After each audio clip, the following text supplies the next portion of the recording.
Humans, Homo sapiens, do we care about the future? This is a question we need to wrestle with if we're going to talk about sustainability, right? Because sustainability is ultimately about future generations. Do we care about the future? Do we care about each other? Right? One is sort of intergenerational, one's intragenerational, right? Within our generation, do we care about each other? Maybe more importantly, do we care what other people think about us? Okay, this becomes a very important motivating factor when we think about the motivations behind sustainable business and the design of sustainable products. Or are we just homogeneous globules of desire? Okay, this is from Thorstein Veblen, the great economist in the turn of the last century.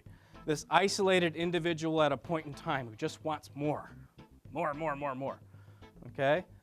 That's sort of this narrow view of the economy, and I'm going to try and broaden our view. My name's John Erickson. I'm an associate professor in the Rubenstein School of Environment and Natural Resources. I also teach in the campus-wide environmental program, and I'm a fellow at the Gund Institute for Ecological Economics. In graduate school, I studied natural resource economics at Cornell University, and this was an applied economics program.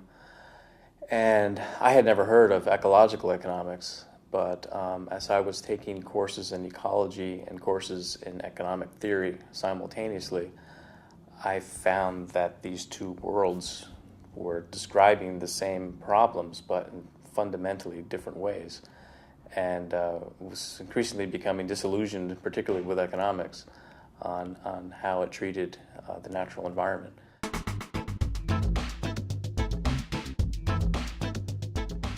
The early roots of economics are usually called classical economics, and then kind of into the 19th century, 20th century version is called neoclassical economics, which is really where we are today to a large extent.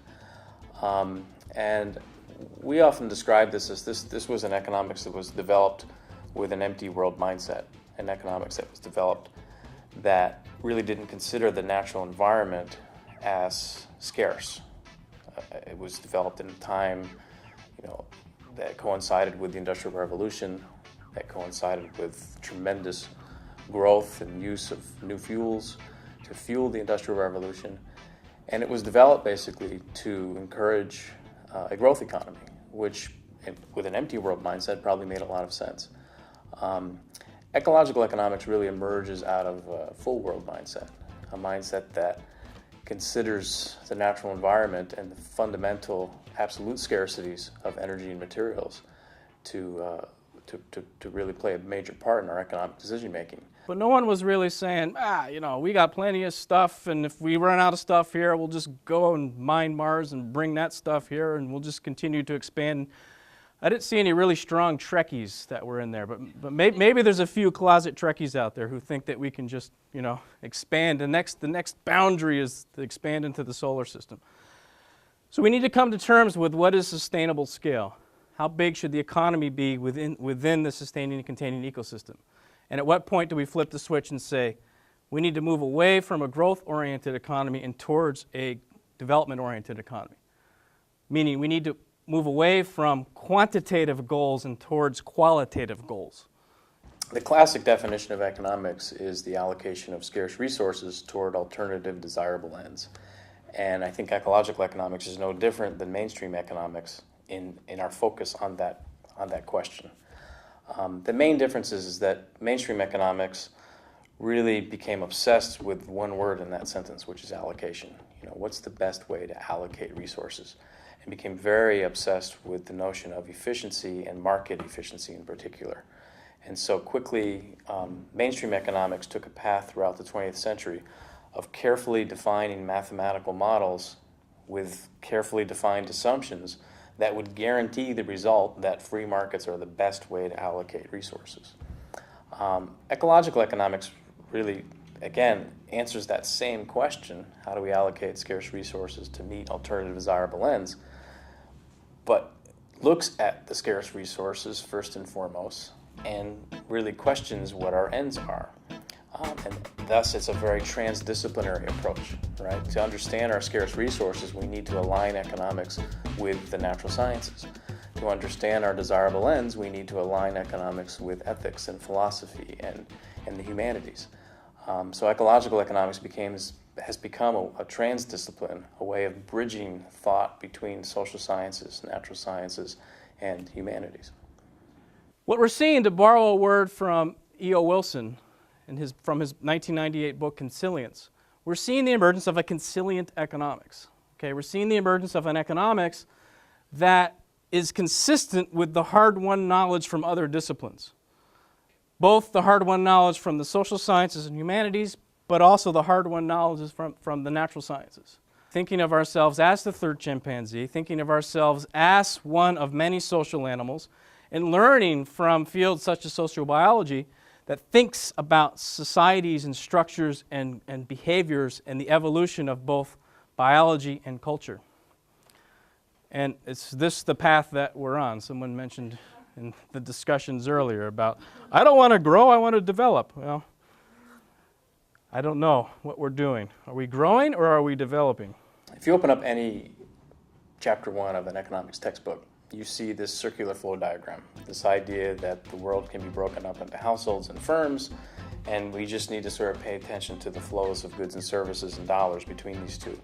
And there's really no mention of the environment. There's no mention really even of structures of societies that would support economies.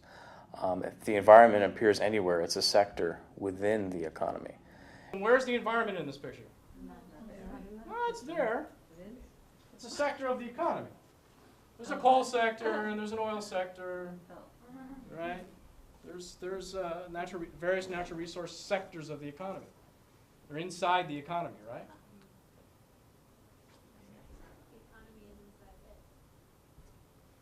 The economy is inside the ecosystem. Yeah, it just seems like such a simple, different starting point. But that's what people like Herman Daly have spent their careers jumping up and down about. Let's just please change the chapter 1 picture of how the economy works.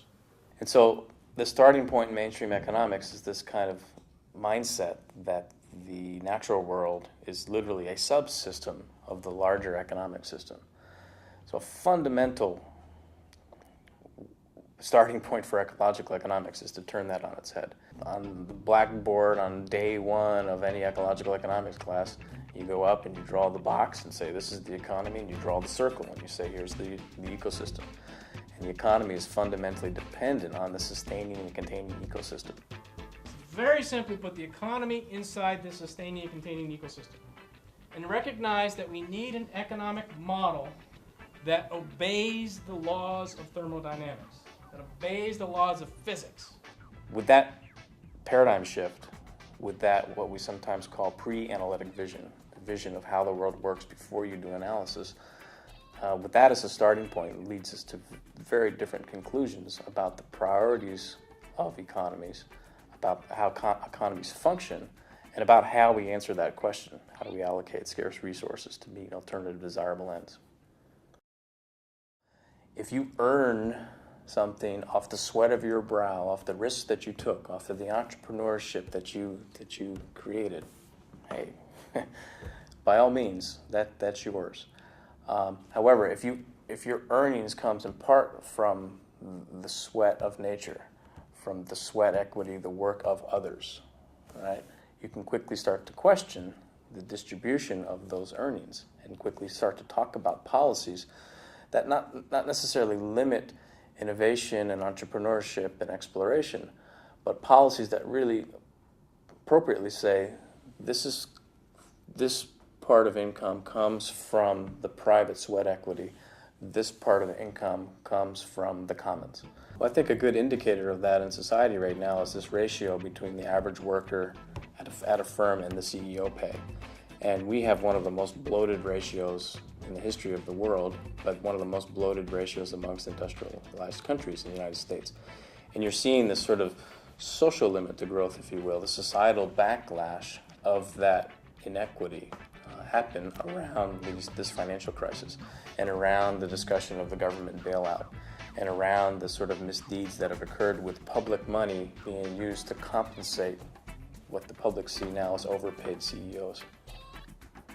Exactly where are free markets, unregulated markets, the appropriate tool to encourage economic growth or to encourage development more broadly, and where do markets need to be regulated to achieve those larger societal goals, and where are markets just not appropriate as the chief way to allocate scarce resources? Let's see. Free markets will ultimately solve our environmental problems. Disagree, agree. Whoa. So if we look at something like the Genuine Progress Indicator, something that's a little more holistic and systematically goes through and counts costs as costs and benefits as benefits, you see for an economy like the United States that our genuine progress may have peaked in the early to mid-1970s and has been sort of stagnant, if not declining, ever since, while GDP continues to rise. And so it's, again, this divorce between what we traditionally measure as economic progress and other indicators that look at our broader levels of well-being. The same kind of research around happiness has also shown those trends, where we've done quality of life surveys and asked people about life satisfaction. And we see these life satisfaction scores rising through the 50s into the 60s and then somehow kind of petering out as we went into the 1970s, in particular into the 1980s. Ecological economics has been a part of a movement to sort of come up with alternative indicators of well-being. Herman Daly early on with Clifford Cobb developed what's called the ISEW, the Index of Sustainable Economic Well-Being, to go through GDP and systematically account for distribution, systematically account for externalities, things that aren't counted in GDP, and systematically account for things that GDP forgets about, like the value of household labor, the value of volunteer labor, things that should have something to do with the well-being of a nation. What GDP does is it counts everything as a benefit. Right? Any kind of economic activity is a benefit. High crime rate? Whew, good thing for GDP. Yeah. High divorce rate? Wow. Why have one house when you can have two? Good thing for GDP. Oil spills? Oh man, fantastic. Hurricanes? What's the fastest growing part of the country right now? New Orleans, man. They're pumping money, they're building, right? It's a good thing for GDP. We should, product design, sustainable business, we should design things that wear out quickly and you got to replace them. That's a good thing for GDP. You don't want things that last long. Planned obsolescence is a good thing for GDP, right? So in many ways it comes back to that theme of substitutes and complements. Ecological economics really sees value in a broad assortment of investments to grow well-being, to actually develop an economy, which we see as sort of a quality metric, versus grow an economy, which is a quantity metric. And we look at the balance between investments in built capital or manufactured capital, which is really what GDP captures, but also investments in human capital. And that's not just labor, but it's investments in education, investments in health, investments in entrepreneurship, also investments in social capital, which are the relationships with one another, the social structures of our governance and decision-making bodies. And when you survey people, social capital is always, without exception, the most important capital asset that people identify. And lastly, but of course fundamental to all the other three capital assets, are investments in natural capital. And all of those investments aren't typically measured and monitored for in our economic counts. Neither are the investments in social capital. So ecological economics is about creating that more pluralistic approach to how do we measure our overall well-being, and then how do we use those measurements to guide policy. You know, do we want to continue to make this trade-off where we get more and more economic services and trade away our natural capital stocks for more and more manufactured capital stock? Or at what time does that trade-off start to look like uneconomic growth and not like economic growth?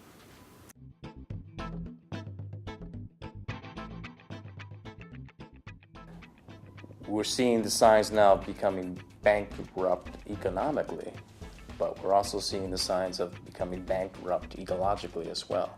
And of course, the signs of that are biodiversity loss, climate change, energy depletion. Someone nailed it and said, isn't this all about human behavior? Isn't this all about shaping our wants and our needs and our desires, and how that changes from generation to generation, and the influence of both our own biology and our own desires and our own embedded needs and our cultures, right? And the coevolution of gene and culture. I think we have all the tools from the various disciplines. The challenge is the integration of the disciplines. And universities haven't historically been set up for that. We break things into departments. We're very good at defining problems and then breaking those problems into their small pieces and doing analysis. What we're not so good at is then assembling those pieces back together and doing synthesis and then communicating the solutions. So ecological economics is an attempt to follow that full problem-solving process. From problem definition to analysis, we need our disciplines to help us break apart complex problems, but then to do synthesis and communication.